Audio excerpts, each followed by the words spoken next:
Make a video. Okay, so try not to stress too much, get angry. It's not gonna do any good. And anyway, so this blemish. Anyway, so I got this medication. It's supposed to say apply twice daily. It's a cream. This, everything's psychology, isn't it? To apply on these blemishes I have all over my back. Seems to have been spreading. Usually when I was working out, I'd always have less of it. But I tried it before with steroid cream. This is a steroid cream too, but it looks like the last time I tried this stuff was with my brother, where he used to use a toothpick and he would rub my back with all the different little packets. There are like a bunch of little samples, kind of like super glue, and you wipe it on your back and it's supposed to help, but I don't know, I don't think the doctor knew what he was talking about. And he was an Asian doctor. My mother used to go, "Vamos con el chinito." He was an old Chinese guy, and this is when I was a kid. I think I was like 12, 11 years old. Before my father's suicide. And so hopefully it helps. If it doesn't, give it a, see what this is, give it a try, see how it goes. Don't know if it actually helped. What I really think, it's not grass-host disease. What I think it is, I think it's in my opinion, I think it's just the way that I grow hair. Hair in the actual hair follicle, I think the cells accumulate and it wads up into like little rocks. And then that's what forms, almost similar like pimples, but they're not pimples. And I think that is the cause of it. But I really don't grow very much hair on my back at all. But hopefully this works. If it doesn't, then I have to live with it. That's just how things go. So, but I wanted to talk about other few things.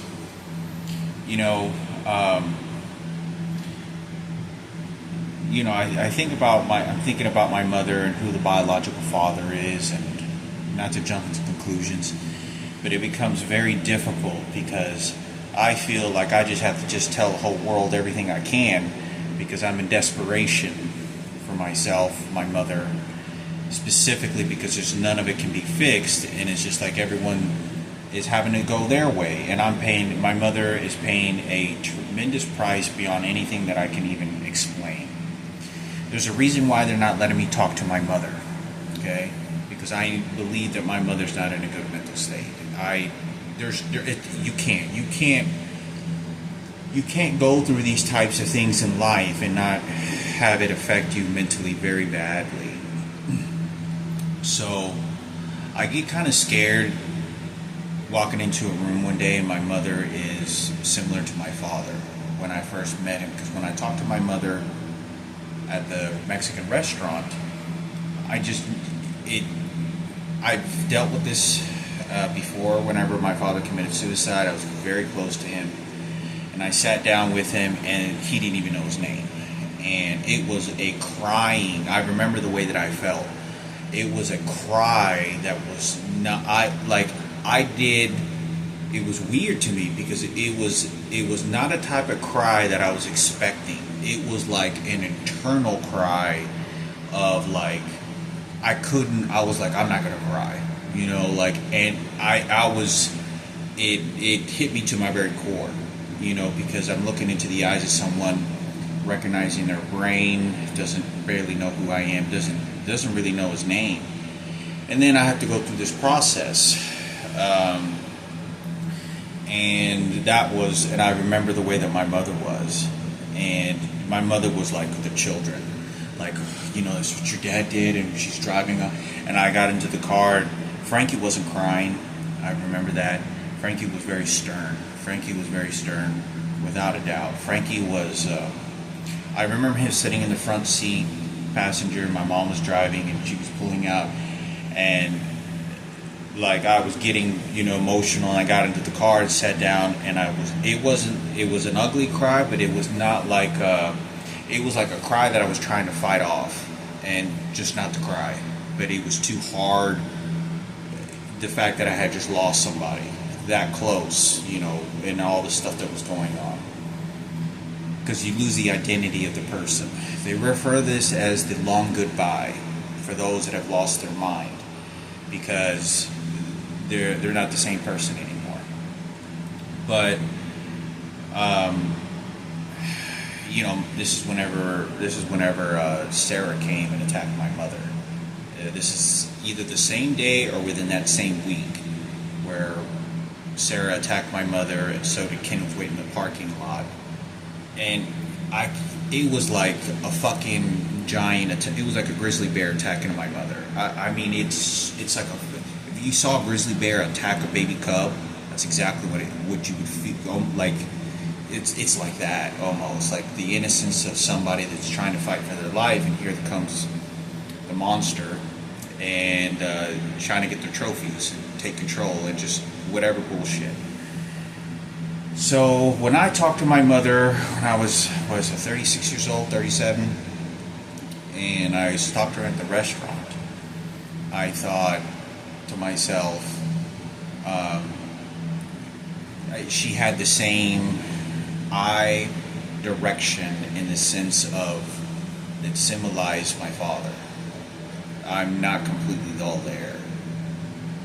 And I believe that someone what I thought immediately within the first few minutes is somebody has been sitting down with her for a very long time and practicing communication, practicing confidence, practicing self, and just very simple questions, just to sit down, eat, and relax, see how she behaves, to have a communication with her. And it just makes me want to set everything on fire. You mother, it's like, oh, you think, and all I'm thinking is the president just laughing it off. It's the, oh man, because I'm there to watch the whole thing. I'm there to watch the whole thing of my mother sleeping with my father. I'm the one that's going to the counseling services majority of the time when my mom starts talking about, the sexual behavior. And I know my mother instinctively. Marco wouldn't understand that. And Frankie's the closest person. Julian was very young. He would understand it. But me and Frankie are those head runners. Frankie was very stern. Frankie did not cry. Frankie was like, okay, we got to take care of this. This is what we're going to do. This is what we're going to do. This is what the situation is. This is what we got. And I do remember feeling, and it's easy for me to go down this route of now the profitable exchange of words now gravitate toward me about what I'm about to say. But he was like a rock. He was one of the stern people I needed, because my mother was very focused on, we're going to take care of them. We need to save the kids and help the kids. And Frankie was very stern.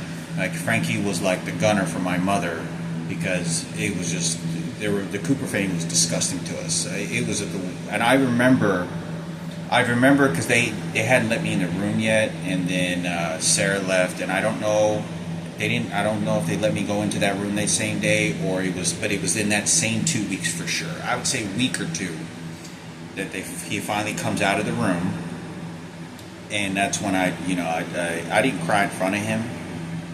I didn't cry in front of him. I didn't show any emotion. I was just looking at him and observing, and I was like, thinking, and he doesn't know where he is. And I walked I wasn't crying, we were walking. I waited until we got into the car, and then as like steps before I get into the back seat of the Dodge Ram, we had the blue Dodge Ram that we had, Dodge, was it Dodge Charger? It was a Charger, I think it was. I can't remember, but it's not the Ram, it was a Dodge Charger, I think it was. Car we used to take on family vacations. And I started to cry. I'm like, and it was like an eternal, like, God damn, somebody just died in front of me and shit. And it was my own father. So I didn't know what was going to happen. All I remember thinking, we're going to be thrown in a fucking orphanage. Because my mother's like getting pennies from people, and I remember that cry was really bad. It was like I had never cried like that, but it wasn't like shouting out cry. It was an internal, deep, deep cry that like disappointment of God doing this to me or whatever had happened. And I didn't cry when I saw him. I didn't show any emotion. I was very like, how you doing, Dad? Like very sympathetic and very approaching to the situation. I didn't cry. Wasn't fixing to cry at all. I just waited until we left, and it was like I was leaving my dad to die or something. And so having my mother of all these circumstances, it makes me how strong my mother was to give me something, to only have somebody and groups of people take it away. Because she always wanted to give something to me, and she always was doing the sacrifice to me, and it was, here, go have a good time and just play your bullshit. And so if I don't know who the biological father is, I'd rather not jump into conclusions, but it's very difficult for me not to go into this sort of detective mentality and wanting to retaliate. Because there was just too many people against me, and I was outnumbered by the gays, and that's really what it was, the transgenders. And when they're very smart, intelligent, how to manipulate. And it bothers me because there's no videos, and I wish I could show videos, and I'm not making this shit up. Take lie detector tests. How often, like, I instinctively always understand, I look at the window, look at my mom, I go outside just to look at my mother. If I see this woman kind of do this to my mother, I'd walk outside just to kind of look and just directly look at her and just stare. Because it was always an acknowledgement that I'm there. That is the key situation, that I'm the extra pair of eyes is taking an acknowledgement that be careful. Like, whatever it is you're doing, somebody else is watching, and that's my mother. So, it just makes me think about the brutality of what my mother is, what she went through.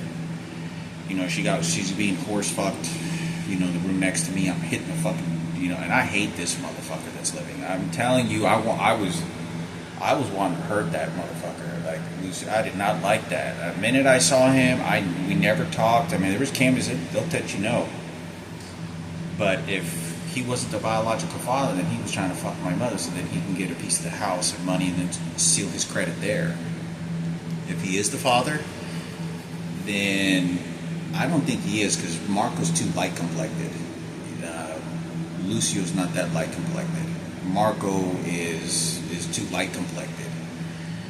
And I know the mentality, if it turns out that the Carrera family had something to do with it, it's going to be hard to fix that. The thing is that it's not going to be hard, because remember psychology and religion.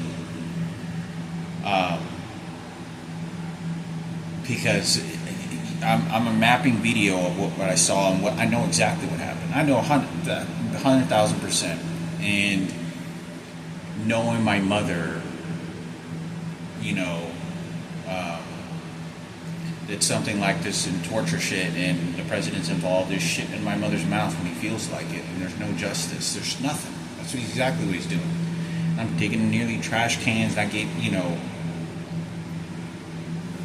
my mother's losing her hair, and it's, I saw my mother's eyes get red, like, it throws an inferno, only for holy water to splash it all out, for community. And but I'm not going to try to jump into conclusions. I am 41 years old.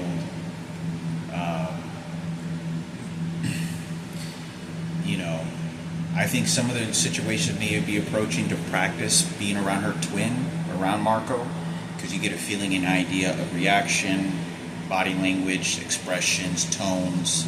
Where do I stay on this chart? Behavior. But it's so frustrating, because my mother doesn't want to do that. My mother, when I was a kid, would be like, oh no, he's gay. She's fucking my father, and you don't understand. She thinks she's giving something to me. No, you gave it to them. Oh no, it's stupid right here, because I know that if whoever it was that got her pregnant, if it's not Lucio, it was, even with Lucio in the picture, it was just because that's a baking oven. That's what that is. And what happens is, if somebody sent her toward her, and who knows who else fucked my mother that maybe didn't get her pregnant and tried to get her pregnant, is if it turns out the correct 100%, just like the transgender thinks, okay, go over there, you're a guy, yeah, then go right over there, and then fuck her in. Oh, you know, it's just a being one. That's how women do transgender. That's how women do it, just being bitches. That's how women do it. No, that's not. They don't understand women. They can live their life. That's not the same. Okay, but I always reminded that I don't have the power. I'm not the one making decisions, and that somebody else is. And all I'm stuck with this is what my mother went through, and what they did was a laughing joke. And you don't understand how bad this even gets. When I'm in the car with Kenneth Cooper at the DJ Keynote radio station, you can look up the cameras, look at the cameras, and look at the recording devices that were inside, and I'll tell you how truthful I was. I was in the car when I'm 24, 23 years old after my transplant. And Kenneth starts to talk about record deals. And he goes, oh yeah, and he talks about that. Yeah, the way that it works is all these, guys get into the circuit and how they promote things, and they just let it wait until it gets full circle, and then that's when they get their record deal. And so he says it almost just like that. But he comes up with this paragraph and this phrase, and he looks over at me, and he's attacking me, referencing like, yeah, you just wait until your dad dies, and then I protected your mother and Jillian. I do police officer detective too. And yeah, I know who you are. And so he doesn't understand because he never lived in the hood. So then he tries to behave like he lived in the hood, and he didn't understand that. Well, it's a detective, so not only that, you have to be a heterosexual to understand that. But it's very brutal because I don't know what my mother's mental state is, and I know it's only going to get worse. I don't think she was faking it. Looking at my mother, she looked like there's Auschwitz. Auschwitz is the first thing. You just fucking fuck you. I fucking get it for the church. I get it for fucking, Keno. I get it for Kenneth and Sarah detectives. No punishment for them. Because he's calculating this. Kenneth is calculating this when I'm around him. He starts to take ownership of my dead sister. He starts to take ownership in his behavior. My mother is suffering beyond anything you can imagine. Stripping children. My mother's thinking about her twin. Just praying and hoping everything is going to be fine. She cries when Julian's twin is not around. When she sees twins. And quietly sometimes. And I don't know if I've ever shared that before. You ask Frankie. If Frankie's fine too, then you can talk to him and he'll tell you. And Frankie didn't have a tear in his eye. Frankie did not have a tear in his eye. He's like, okay, this is what we got to do for the family, and this is what we got to do. He was very cardinal. This is what we got to do. And, so for me, it's like, okay, I got to figure out, there's no reason to jump to conclusions, keep a perspective, and realize that, there's nothing that I can do. But it's so punishing because it's the impressions of the pain is there with me, and I saw everything. And what these people did, they invaded. Taking me out of the picture was the biggest curse that you intentionally did and then placed out of me because you think I was just an enemy. You can't go back in time. Oh, it's just you're younger, you don't know any better. No bullshit. That was number one. And they did. By doing that, that was the number one thing, is to take me out of that picture and not go into conversations deeply with Frankie and my mother and me. That was the key role. And that's what Kenneth did. That was the key role. That punishment of what my mother went through, I fucking goddamn. When I saw that cop come into the fucking house and he was accusing me and blaming me for that shit, and I was like, that motherfucker was just fucking my mother, you asshole. You want an enemy, he's right fucking there in front of you. And I don't know who owned that house, and they just concluded it as I was an enemy. It's like I had to throw my mother in a fucking ditch. Like I have absolutely no force, because the retaliation and anger that I have ain't gonna happen. They're running their political game, they're running their psychology, they're running their own fixation of shit. No, you don't get a life. You don't get anything, motherfucker. But who's living out in the streets and dealing with this shit? That's why they did that. And at my job sites, Monica, when she's approached me, she has this guy that looks like Lucio. Oh, that's my husband right there. Oh yeah, he's the father right there. Because Monica looks like Ramirez. She looks just like Sarah Cooper. Oh, don't worry about Mike Standish. Oh, he gives a lot of money to the church. He thinks he's the boss. Oh, there's that Ken who you're representing? Okay, now scare this young 25-year-old, at the time I was 25, Gary Gwynn, approaching me. Oh, no, it's for something else. No, okay, now have the guy that looks like my biological father, skin tone, Native American Indian guy that I work across from every single day. And he starts talking shit about my biological father. Yeah, that guy went to prison. Fuck him, fuck that guy. And then he starts looking at me. Oh, I know, Hector. Everything that's being attacked at me, even when I'm 18 years old, is Hector's trying to see if he can steal the money and get away with it. They have no idea that we were a family. They have no idea any of this. It's just to persecute against me. I feel that energy. I feel those thoughts. I feel that what is it? And you have bad perceptions and ideas and accusations against me. You have no fucking idea of my authenticity. But it doesn't matter. Just keep going. And that's it. You got it, didn't you? Maybe I gotta go to church. Take a church visit, for a day or two before I leave out. And, because I'm being underestimated drastically of the storytelling, the facts, and everything that had happened. You have no fucking idea what suffering caliber my mother's going through at your job. Oh, you're just trying to steal the money. Every time I go over, yeah, your mother had a mental problem. Frankie and me are the sole runners of this. And, that's probably why Ken Cooper was looking out the window, pissed off, and he said, yeah, all you need is your dancing girl, huh? And he did it like that. He was like pissed off at somebody else, like he was mad, like somebody had regulated and busted him for the bad things he did, and Sarah Cooper and Kenneth, and said shit,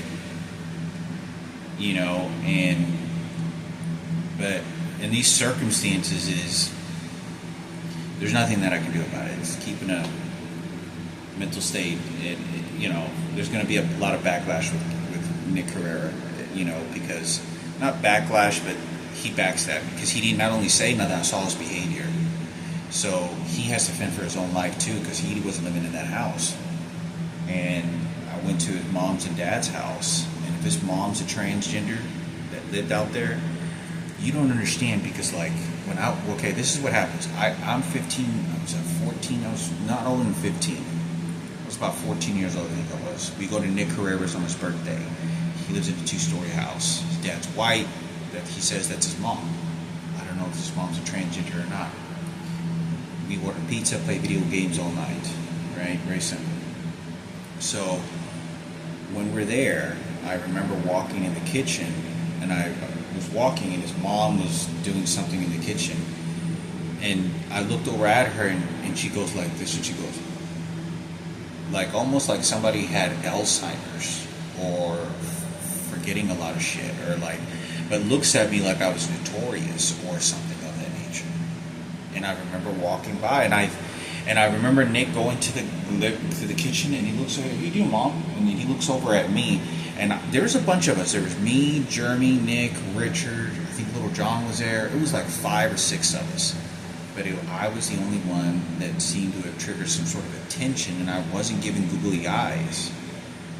And that's what I have to say about this. So I watched this behavior, and I'm 100% Nick Herrera's mother knew about this. When she said about the 2 kids, the boy and the girl that lived over there, she goes and she looks. She goes, "Yeah, you could." She goes, "Yeah, you can go take a look at their room. It's right over there." And like a frustration look.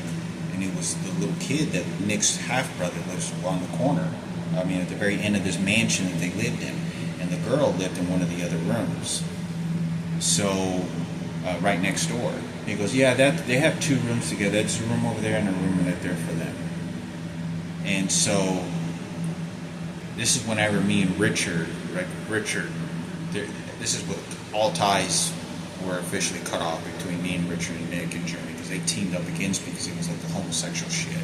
And I could tell Richard was pissed. And I remember him throwing the pool table stick on the pool table, and he goes, damn, I gotta take a shit. And he seemed very aggravated. Like aggravated in a way that I hadn't really seen, that was sort of being directed, frustrated at me. So, and I could just tell it was the whole "you fucked Raquel," kind of look, but I didn't know they were gay. So there was something else behind the picture, but they were gooning up, and I could tell. I mean, they were literally standing on the other side of the pool table, and I was by myself. And I drove my little cheap laser, put a laser there. And I knew that was like, that's it. And I didn't say anything. Obviously at the time I felt a lot of guilt. But that was it. And it had nothing to do with Richard or Jeremy.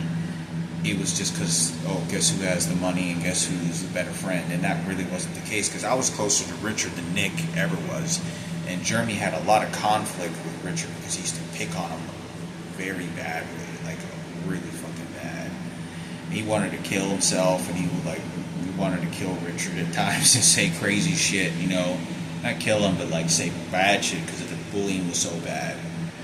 But anyway, I thought it was important for me to talk about because, forgiveness is a key role. How does it get divided by the crucifix? I don't understand, but for me, my mother's very important to me.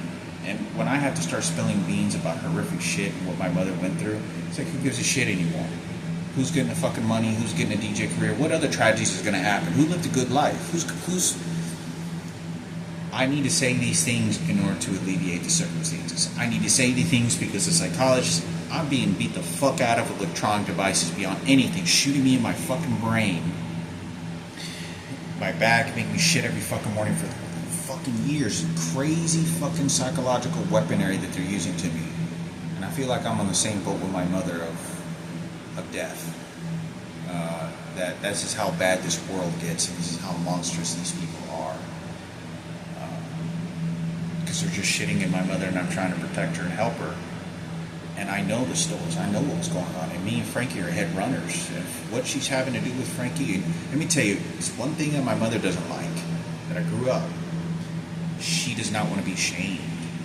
So she would always tell me, like of all the things I did, I want you to put a lot of jewelry on me, and I'm a beautiful person, because obviously it's not the physical things, because we're not going to worry about that part either.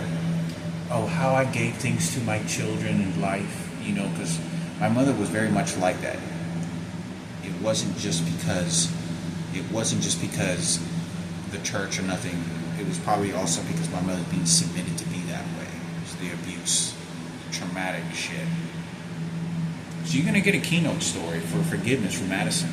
You're going to get the trophies that you're not going to be able to see. How he gravitated control for Julian and Marco and his twin. Because it was the love I gave before I left. Oh, but Twins are a really cool hip-hop station for my niggas. He did the sacrifice for the blacks. Now,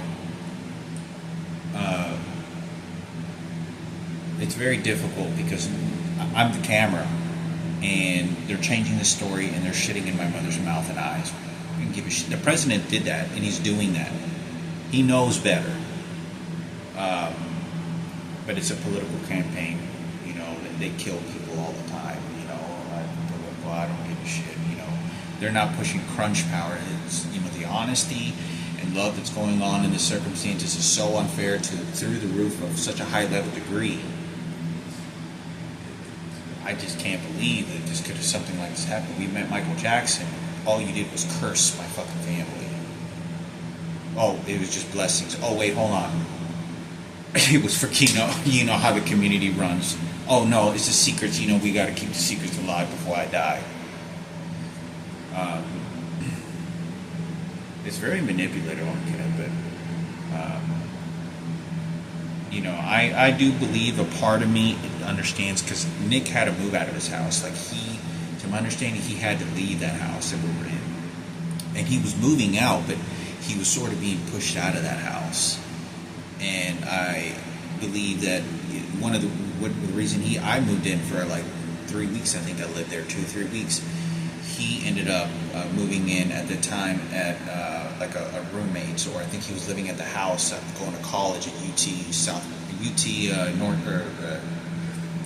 North Texas College. And they rented a house from Richard, John, Little John, Richard, and Anthony. Richard, Little John, Anthony, and Little John. And anyway, I thought I would talk about it. Help vent out a little bit, but it's hard, very hard, because I'm the most authentic, explanatory person I could tell you about what I was witnessing and seeing, and that was just nothing but a piggyback. To fuck my mother and force her to have kids and do that, you get expelled for the rest of your life. But this is for President Barack Obama, for my niggas in Keene, for my niggas in Madison. Oh, I'm saying, for giving it, I get a better life. Fuck you, suicide. And that's what it is. For my mother, fucking shit. You're fucking old. My dad does not take showers. My dad was not a showering guy. I had to when I was a kid. I'd be like, "You should take a shower," and I didn't like my dad taking showers, because every time I was growing up as a kid, he'd take a shower and he was always pissed off right after he took a shower. I was like, "Man, I don't like when you take showers. You're like an asshole," But